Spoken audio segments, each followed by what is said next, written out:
advice that I would give to 8th graders as they move to high school is that one of the changes you'll see is the semester exams. So you have to prepare for bigger testing as you're in high school at the end of each semester. Also, you have to make sure that your behavior stays good so you can join clubs like National Honor Society and Beta Club.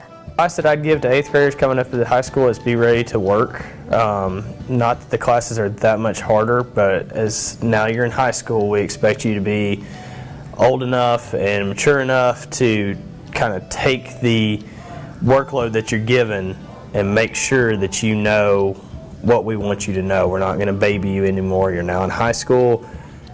You should know how to study. You should know how to do well.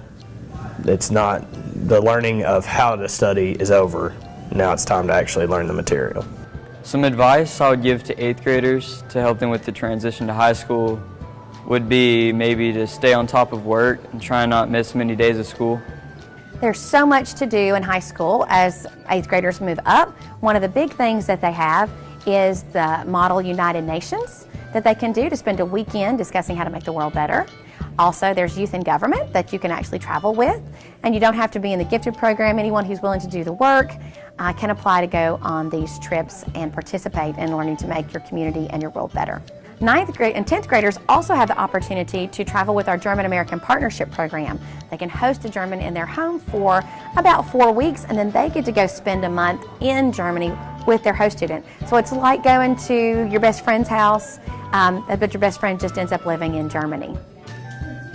The thing I miss the most about middle school is probably there's a lot less homework than there is in high school.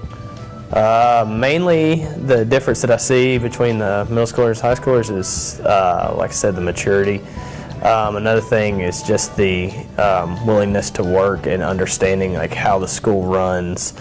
Like I said before, the 6th graders are brand new to the building. They have no clue what's going on, whereas the high schoolers, they have more of an idea of kind of the day-to-day operations, and you don't have to spend as much time with teaching how that works. I have a different teaching style for middle schoolers and high schoolers.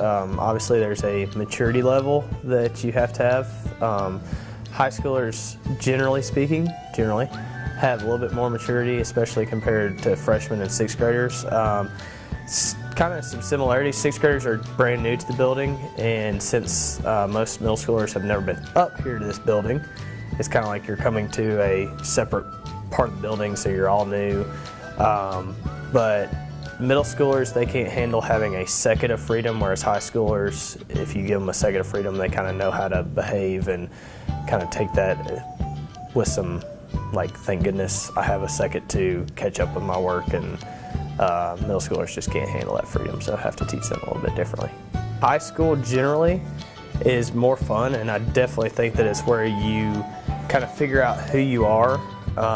You're still like growing up, but you're starting to find your niche. You're starting to find some friends that you're probably going to be friends with for the rest of your life, and when you run into them, whether it be 10, 15, 20 years from now, you're still going to be like, oh hey, remember when we had Mr. Tompkins' class back freshman year and we were idiots? Yeah, that's the relationships that you're making, so make sure that you take full advantage of that.